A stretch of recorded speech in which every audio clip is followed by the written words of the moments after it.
Nanti kita lihat mana saja yang tidak melaksanakan. Dan saya akan lapor Presiden. Ada 23% daerah yang tidak melapor. 8 provinsi semua sudah menyampaikan laporannya. Ya. Saya melalui 3 jalur inspektorat, jalur dukcapil, jalur kesbang. 305 kabupaten dari 416 melapor, 80 kota dari 98 kota sudah melapor. Yang sudah melakukan rakor Porkompinda semua provinsi. Kabupaten 266, kota 77, 381 total. Pertemuan tokoh-tokoh provinsi 33, 5 provinsi nggak melakukan. Bismillahirrahmanirrahim. Assalamualaikum warahmatullahi wabarakatuh. Selamat pagi, salam sejahtera untuk kita semua. Shalom, salve, om swastiastu, namo buddhaya, salam kebajikan. Yang kami hormati dan kami muliakan Bapak Dr. Abdul Muhaimin Iskandar, Menteri Koordinator Pemberdayaan Masyarakat yang hadir langsung saat ini di tempat ini. Kemudian Kepala Badan Pusat Statistik Ibu Amalia PhD, selanjutnya dari Kantor Kepala Staf Presidenan Bapak Dr. Edi Priyono, kemudian Dirjen Perumahan Pedesaan Kementerian Perumahan Kawasan Pemukiman Pak Dr. Imran, hadir juga secara daring dari Kementerian Pertanian Bapak Dr. Suwandi. Siap Bapak Menteri, siap. Ya, terima kasih Pak. Hari Sabtu yang lalu kita sama-sama di Palembang. Kemudian dari Kejaksaan Agung Bapak Dr. Narendra Jatna, Jaksa Agung Muda, Perdata Tata Usaha Negara. Kemudian dari Kementerian Perdagangan Bapak Nawandaru, SHMH. Dari Bulog Ibu Epi Sulandari, ini paling rajin. Kemarin saya sudah lapor kepada Kabulog sama-sama Bu di Palembang. Kemudian dari Badan Pangan Nasional Bapak Dr. Budi Waryanto, dari Mabes TNI Kolonel Sulyadi. Siap Pak Jen. Terima kasih Pak Sulyadi. Satgas Pangan Polri, Mabes Polri, Bapak Brigjen Pol Joko Prihadi. Terima kasih. Siap. Rekan-rekan kepala daerah, baik gubernur, bupati, wali kota, beserta Porkompinda.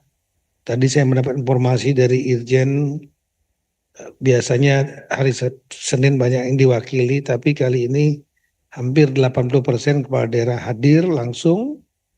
Kemudian rekan-rekan pejabat pimpinan tinggi Mahadiyah dan Pratama yang hadir dari kementerian lembaga di ruangan ini maupun secara daring, hadirin sekalian yang saya muliakan.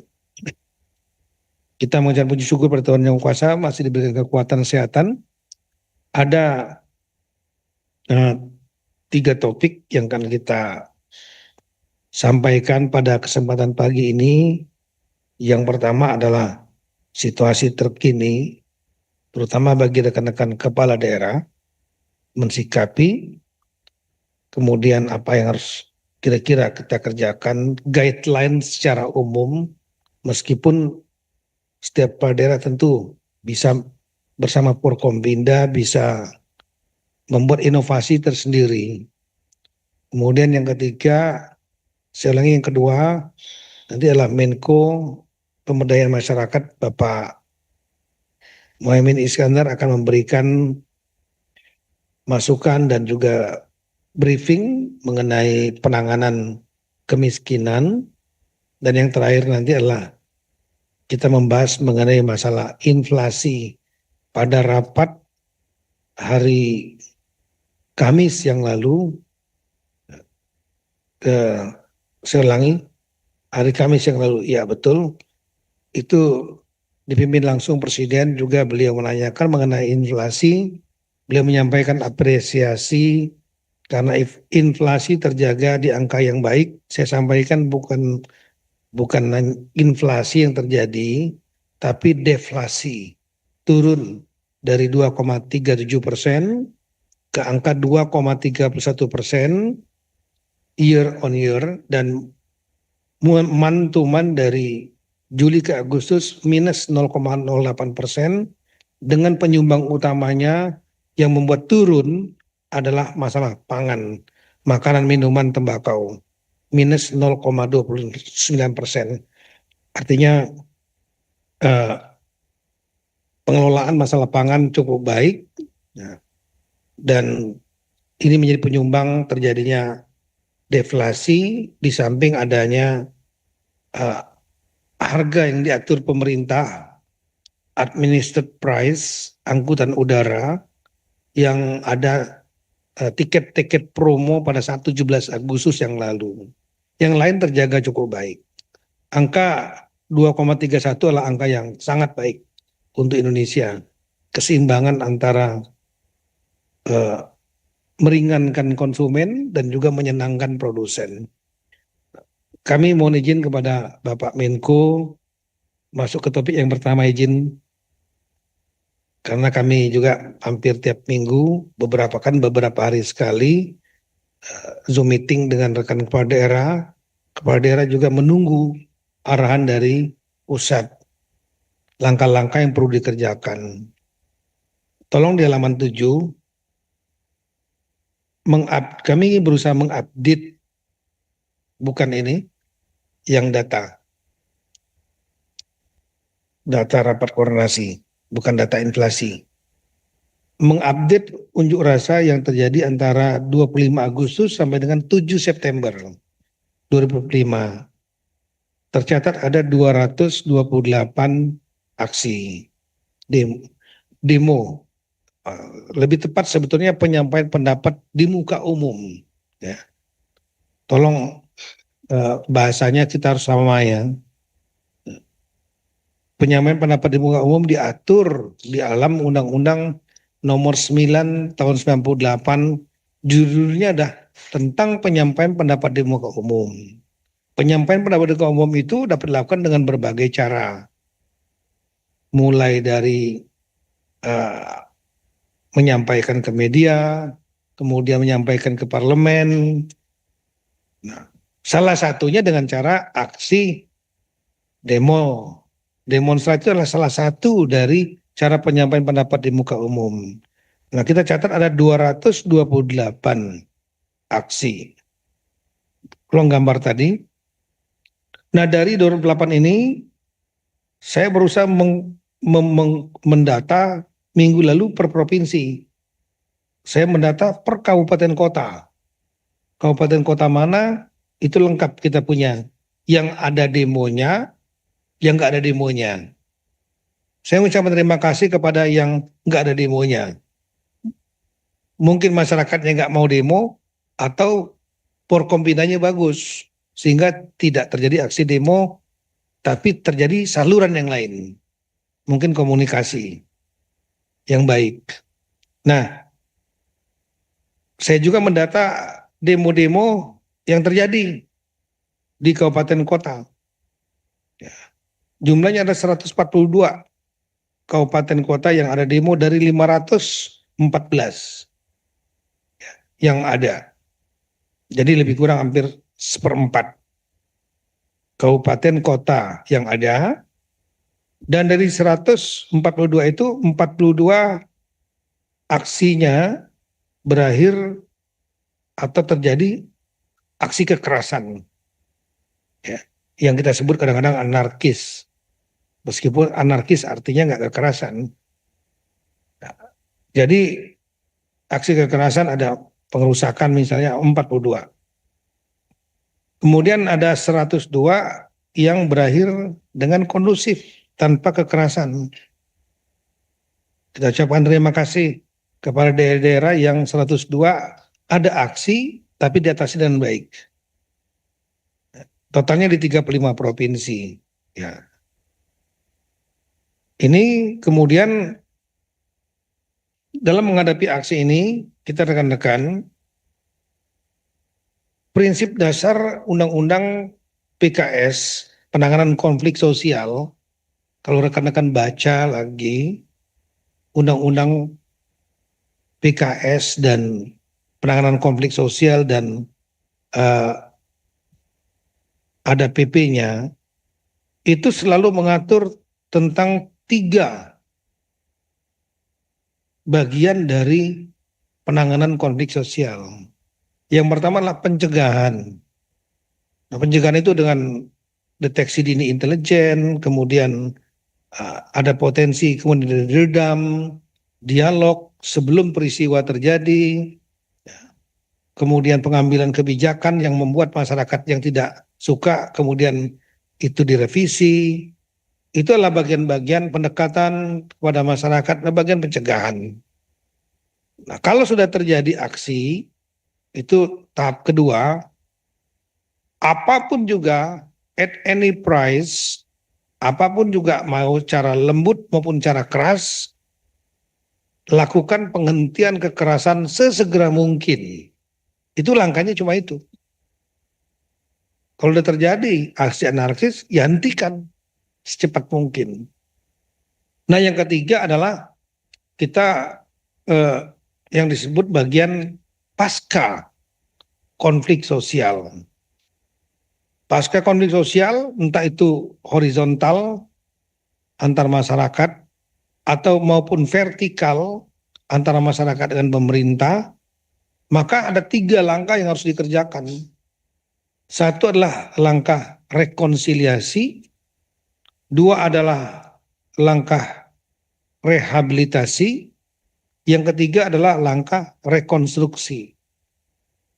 Langkah rehabilitasi, rekonsiliasi bertujuan untuk mendamaikan dan kemudian mencari solusi dengan cara dialog. Dan ini karena ini konfliknya lebih ke arah vertikal peristiwa kemarin, yaitu terhadap reaksi publik kepada pejabat di pemerintahan, entah itu DPRD atau DPR kemarin.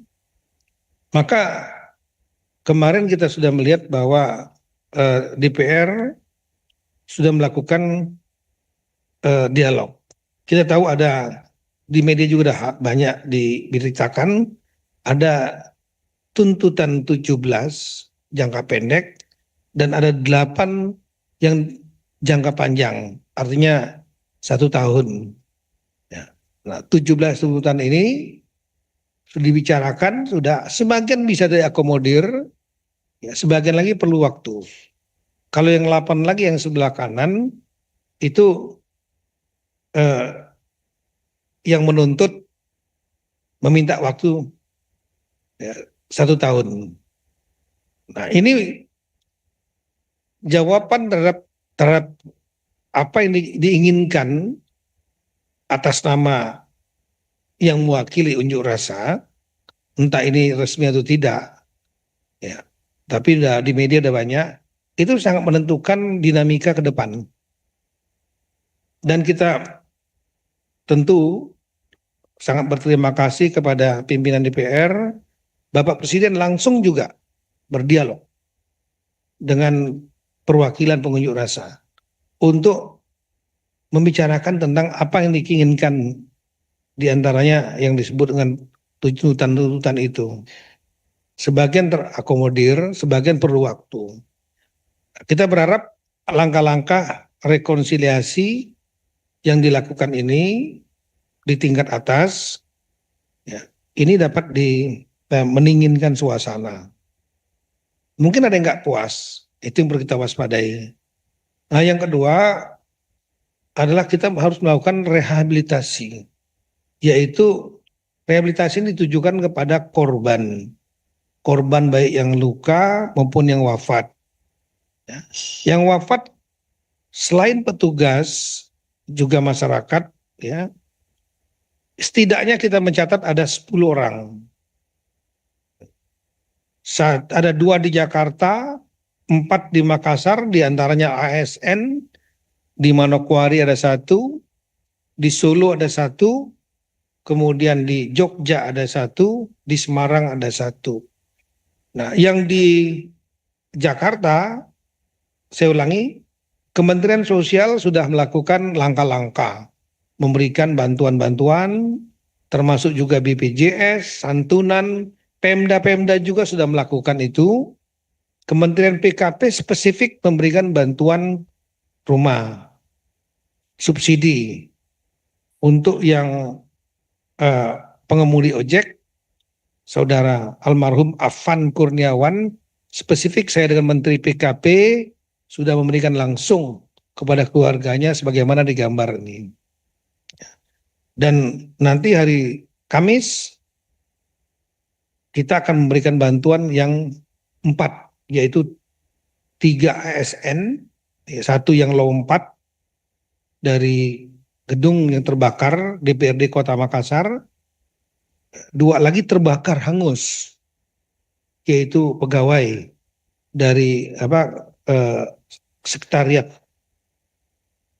DPD Kota Makassar, dan itu ASN, dan satu lagi ada tukang ojol yang dikeroyok oleh masyarakat juga.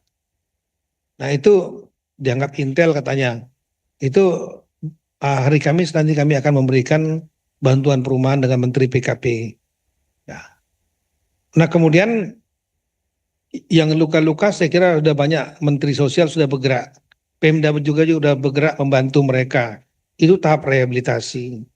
Kemudian tahap rekonstruksi adalah kita mendata, kita melakukan perbaikan secepat mungkin. Secepat mungkin fasilitas yang rusak dengan tujuan 2. Satu adalah layanan publik kembali normal. Yang kedua adalah agar trauma publik juga tidak terjadi. Ya, kalau masih ada terbakar itu menimbulkan trauma, ketakutan, bahkan bisa mancing-mancing lagi. Nah kita sudah, saya berkoordinasi dengan Menteri PU. Menteri PU sudah dipanggil oleh Presiden untuk melakukan perbaikan, membantu perbaikan, terutama yang berat. Nah kita melihat Pak Menteri PU sudah nyampaikan kepada saya ketemu langsung, itu 900 miliar beliau sudah alokasikan, udah di media juga, untuk perbaikan, rekonstruksi. Dan kami juga sudah menugaskan Dirjen Otonomi Daerah untuk mendata semua daerah-daerah yang terjadi kerusakan. Nah kita mencatat ada sejumlah kerusakan, ya, di antaranya di halaman 11 dan 12, highlight saja.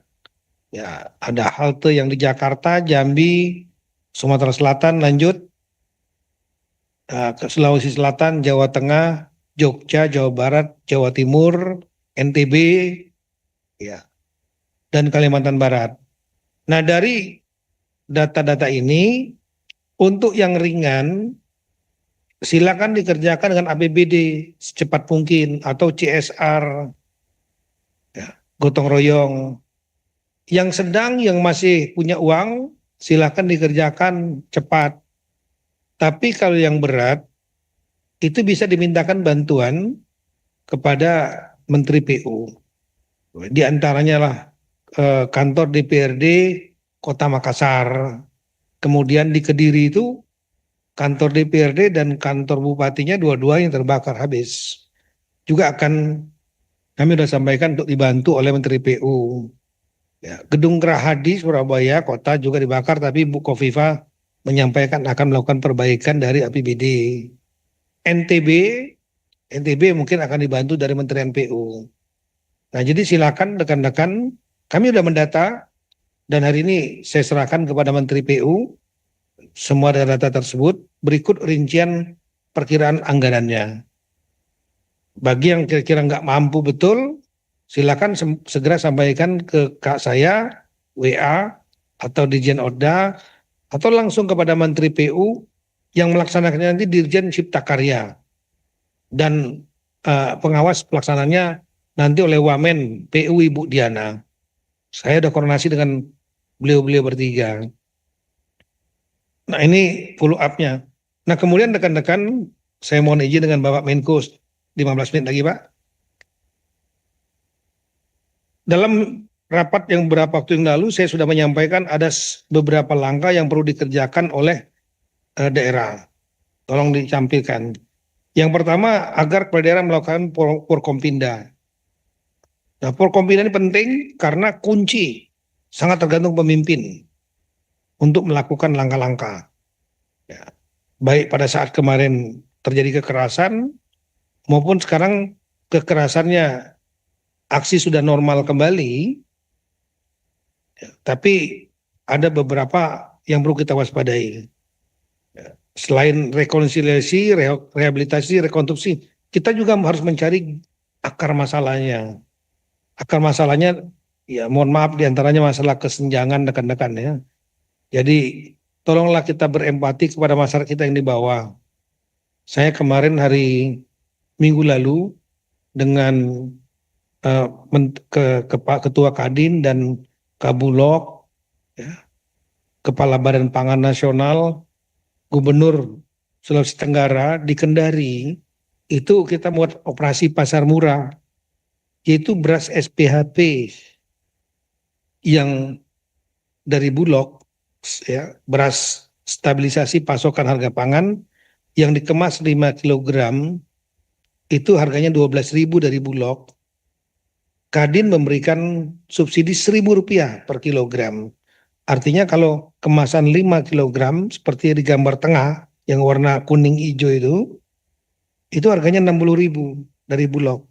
Tapi Kadin atas bantuan Kadin, Kepala Dagang, Kamar Dagang dan Industri yang turun langsung Pak Anindya Bakri itu mensubsidi Rp1.000 sehingga harganya menjadi 55.000. Dan setiap warga yang mau beli itu hanya maksimal boleh 2 kantong. Artinya Rp110.000 yang harusnya 120.000.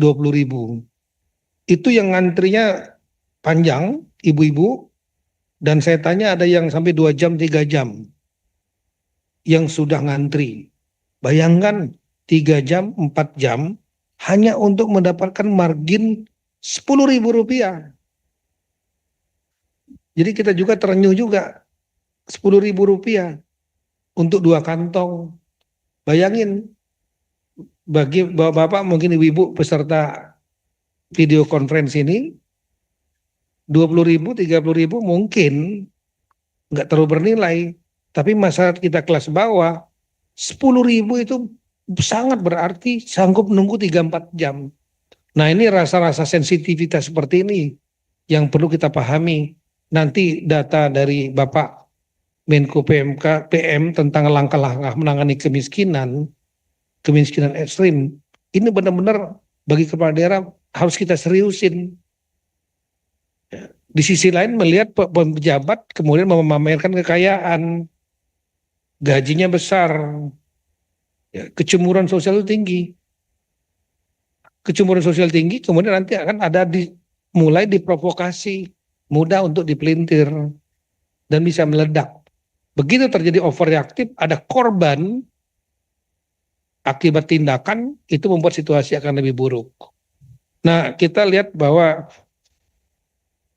9 langkah tadi colong, saya sudah sampaikan 9 langkah, karena saya juga ditanya Presiden, yang ngerjakan sudah belum? Yang disampaikan oleh Pak Mendagri. Pertanyaannya begitu, Pak kami sudah arahkan ini A, B, B, C, D, sudah dilaksanakan belum? Saya membuat tim. 3 tim saya bentuk. 1 dipimpin oleh Irjen, Pak Mahendra. 2 dipimpin oleh Pak Batiar, Dirjen Polpum, melalui jajaran Kesbang, Pak Batiar Inspektorat seluruh Indonesia, dan kemudian Dirjen Dukcapil, Pak Teguh, Dr. Teguh, dengan jajaran Dukcapilnya. Ya, itu bergerak semua untuk mengecek apakah 11 langkah ini sudah dikerjakan atau enggak. Porkompinda rapat sudah dikerjakan belum? Duduk dialog bersama dengan para tokoh unsur masyarakat berpengaruh, ormas-ormas misalnya, termasuk kampus. tokoh agama, dikerjakan nggak? Membuat doa kedamaian untuk menyejukkan lintas masyarakat pemerintah, dikerjakan nggak? Melakukan kegiatan-kegiatan program yang perlu rakyat seperti ulangi, jangan dipindah dulu. Itu gerakan pasar murah, bansos sudah dikerjakan nggak? Karena ini bisa mendinginkan grassroots, mendinginkan masyarakat bawah. Tunda semua kegiatan seremonial yang terkesan pemborosan. Saya tahu bahwa banyak daerah akan merayakan hari ulang tahun daerah. Kalau di saat seperti ini membuat musik-musik, pesta, joget, ngundang dangdut, mohon maaf, undang musik lah pokoknya. Saya nggak anti dangdut, saya juga suka dangdut. Itu dipotong viral di tengah dibandingkan nanti kan video masyarakat yang lagi susah makan, itu gampang kali itu untuk diprovokasi. Jangan flexing kemewahan baik pejabat maupun keluarga. Jadi ingatkan keluarga, pejabat masing-masing. Ada cara pribadi, laksanakan secara sederhana. Bila perlu undang masyarakat kurang mampu, anak yatim, santunan. Kemudian keberangkatan ke luar negeri bagi pejabat kepala daerah maupun DPRD untuk sementara ditunda. Dan saya juga di sini, karena izinnya pasti ke sini, kita semua tunda. Kepala daerah yang dalam kondisi rawan harus di daerahnya masing-masing untuk mengendalikan situasi bersama Forkompinda. Saya pernah juga jadi Kapolres, pernah jadi Kapolda. Itu sangat mengharapkan kalau ada kejadian-kejadian, kepala daerah mengambil inisiatif ngumpulin kita. Bukannya Kapolda atau Pangdam yang Kejati yang mengumpulkan kepala daerah, ketua Forkompinda. Melakukan rekonstruksi secepat mungkin, dan kalau memang itu perlu perbaikan lama, areanya ditutup supaya tidak menimbulkan trauma publik sekaligus layanan publik berjalan. Menggunakan bahasa santun low profile, menenangkan saat membuat perjalanan publik. Jangan nantang, memprovokasi, memanaskan. Terakhir, ini perintah langsung Presiden ke saya, yaitu aktifkan kembali Siskamling, tingkat kelurahan, desa, RW, RT. Dan saya hari ini baru saja rapat pagi tadi, semua eselon 1 di Kemendagri saya tugaskan untuk ke daerah-daerah yang kemarin sempat panas untuk melihat apakah untuk mengaktifkan Siskamling. Nah, Siskamling ini sudah ada juknisnya yang diantaranya orang luar masuk RT wajib lapor gitu. Orang luar yang mau masuk ke daerah itu tanya mau kemana, ya, dan seterusnya. Nah ini kami sudah ngecek, itu arahan ini adalah hari Selasa yang lalu, sekarang hari Senin. Kita sudah mengecek ke lapangan dari 3 tim di Kemendagri, tolong ditampilkan sebagian besar sudah melaksanakan. Ya. Ada 77% daerah yang melapor. Ada 23% daerah yang tidak melapor. 8 provinsi semua sudah menyampaikan laporannya. Ya. Saya melalui 3 jalur, jalur inspektorat, jalur dukcapil, jalur kesbang. 305 kabupaten dari 416 melapor, 80 kota dari 98 kota sudah melapor. Yang sudah melakukan rakor Forkompinda semua provinsi. Kabupaten 266, kota 77, 381 total. Pertemuan tokoh-tokoh provinsi 33, 5 provinsi nggak melakukan. Nanti kita lihat mana saja yang tidak melaksanakan. Dan saya akan lapor Presiden. Kabupaten ada 229, kota 61. Yang melaksanakan kegiatan doa kebangsaan atau apel-apel kebangsaan yang menginginkan provinsi 32, kabupaten 242, kota 67. Yang melakukan gerakan operasi pasar murah 33 provinsi, kabupaten 28, kota 77. Yang memberikan bantuan sosial bagi korban itu 24 provinsi, 169 kabupaten, kota 46. Siskamling yang sudah diaktifkan 25 provinsi, kabupaten 172, kabupaten, kota 55. Nah, saya tidak membacakan yang sudah, tapi saya ingin membacakan yang belum melaksanakan. Biar publik tahu, dan ini live streaming. Dan saya akan melaporkan kepada Presiden. Kabupaten mana, kota mana, provinsi mana yang enggak mengerjakan. Karena langkah yang saya sampaikan itu, sudah saya sampaikan Presiden menyatakan langkah tersebut cukup baik. Ya. Tolong ditampilkan datanya pendukung. Yang enggak melaksanakan rapat Forkombinda, ada 149 kabupaten. Tolong ini dicatat, saya enggak bacakan. Paling atas itu aja Aceh Selatan sampai ke Morowali Utara. Lampung Tengah nggak melaksanakan. Daerah-daerah yang oke lah kalau daerah yang aman. Tapi ke daerah-daerah yang rawan nggak melakukan rapat Forkombinda. Umumnya daerah-daerah yang melakukan rapat Forkombinda melakukan evaluasi, mereka kompak, bergerak, umumnya nggak terjadi peristiwa. Tapi yang terjadi rata-rata itu nggak melakukan rapat, masing-masing bergerak sendiri. Setelah itu meletus. Lanjut, yang belum rapat Forkombinda ya dia, diantaranya inilah. Jeneponto itu Sulawesi Selatan, Goa. Goa di bawah kepemimpinan bupati yang lama saya tahu sangat aktif sekali. Saya nggak tahu kenapa nggak melaksanakan nih Forkombindanya. Goa, padahal itu daerah rawan. Kemudian lanjut, provinsi, ya, ya ini kota yang nggak melaksanakan rapat Forkombinda. Oke lah kalau kota Sabang daerahnya aman sana. Kota Bogor pun nggak melaksanakan. Saya nggak tahu, biasanya Pak Kang Dedi ini rajin sekali. Pak Dedi Rahim, wali kota. Kota Cirebon sudah panas nggak melaksanakan rapat Forkombinda. Kota Depok sama, panas juga. Dirjen Polpum sampai datang ke sana, sempat di demo.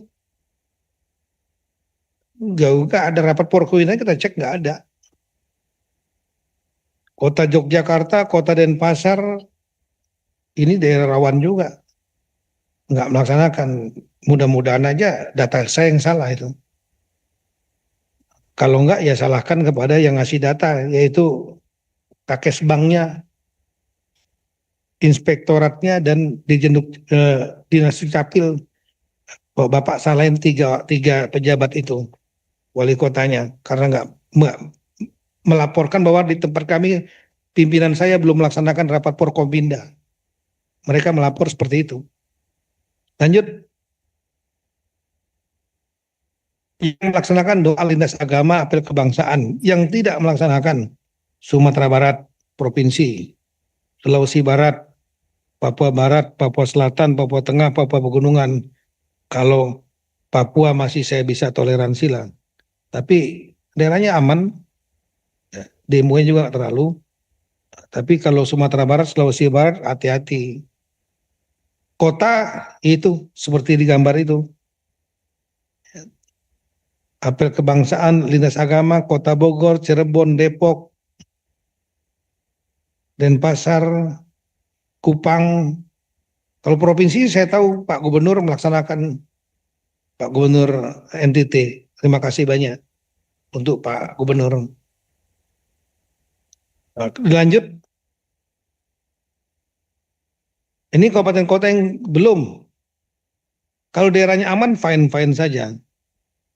Tapi kalau daerah-daerah itu daerah yang kemarin sempat panas, ya, seperti Deli Serdang, Langkat, ya, kemudian juga Kabupaten Cirebon nomor 51, ini udah kantornya dibakar, nggak mau membuat doa lintas kebang, itu mendinginkan. Lanjut, Ini kabupaten juga yang tadi doa lintas agama ini datanya, ya, termasuk daerah timur ini. Lanjut,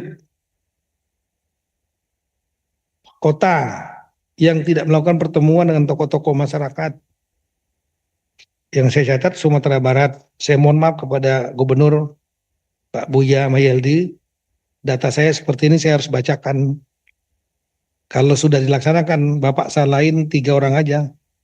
Inspekturnya, kemudian kakek-kakek sebangnya terutama 2. Karena lapor mereka, Bapak nggak melaksanakan. Kalimantan Timur, Pak Rudi. Biasanya Pak Rudi ini rajin sekali membuat kegiatan gini.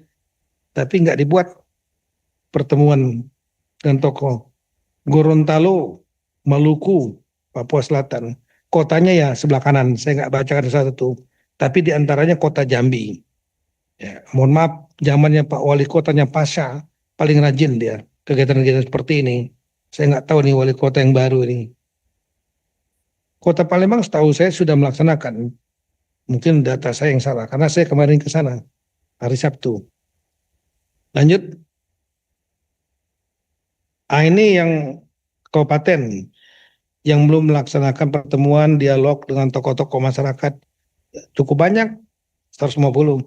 Kalau daerahnya aman, fine lah. Tapi kalau daerahnya panas, nggak melakukan, ya kerja sendiri, nggak didukung masyarakat nanti. Lanjut, ini nanti kita share datanya pada rekan-rekan. Jadi biar, oh Pak enggak gitu Pak, kami udah melaksanakan. Ah, cek ke bawahnya, kenapa ngelapor nggak melaksanakan. Lanjut, yang mengaktifkan Siskamling, ini arahan Presiden langsung kepada saya. Siskamling mulai dari tingkat kelurahan, desa, RW, RT. Dan kita akan minggu ini saya akan turun dengan teman-teman Eselon 1 Kemendagri. Saya sendiri nanti hari Rabu Kamis ke Makassar. Nah, kita akan kumpul dengan para bupati, wali kota se-Sulawesi Selatan untuk mengaktifkan ini diantaranya. Sumatera Utara belum aktif. Bangka Belitung, Pulau Riau, Jawa Barat, Kalbar, Kaltim, Kalimantan, Kaltara, Sulteng, Gorontalo, Maluku, Papua Barat, Selatan, Pegunungan. Ini untuk Sumatera Utara ini termasuk panas, rawan. Jawa Barat juga rawan. Kalimantan Barat kemarin juga ada kerusakan. Timur hati-hati, utara hati-hati, tengah ya, di Palu kemarin demo. Gorontalo juga sama. Hati-hati, harusnya dilaksanakan Siskamling. Kota-kota juga ini datanya 38 kota yang Siskamlingnya tidak aktif. Kami akan turunkan nanti tim ke provinsi-provinsi ini. Lanjut, 243 kabupaten belum melaksanakan, termasuk Kabupaten Bogor, Kabupaten Garut, Kuningan, Cirebon. Cirebon ini sudah membuat keputusan kebijakan kurang bagus soal PBB. Kemudian untung segera dicabut, ditangani oleh Pak Gubernur, langsung ambil alih untuk mengarahkan. Lintas agama nggak dibuat, Siskamling juga nggak jalan. Saya nggak tahu bupatinya. Menurut saya nih Pak Irjen, panggil saja bupatinya ke sini. Ya, panggil dan periksa. Kenapa seperti apatis sekali? Saya pengen tahu juga kualitasnya seperti apa. Kemampuan Bupati Cirebon. Saya kira itu rekan-rekan, mohon maaf dengan segala hormat, ini kita melakukan evaluasi ini sepanjang sebetulnya banyak kegiatan-kegiatan itu dilakukan, mudah-mudahan bisa meredam. Karena kita bersyukur situasi sudah terkendali, tapi perlu ada langkah-langkah kita melakukan rekonsiliasi, kemudian rehabilitasi untuk korban, rekonstruksi, rekonsiliasi dan dialog itu. Bukan hanya di tingkat atas, juga di tingkat kabupaten, kota, provinsi. Perlu ada komunikasi dengan unsur-unsur masyarakat sehingga bisa mendinginkan. Nah, salah satu akar masalah yang perlu kita harus pahami betul adalah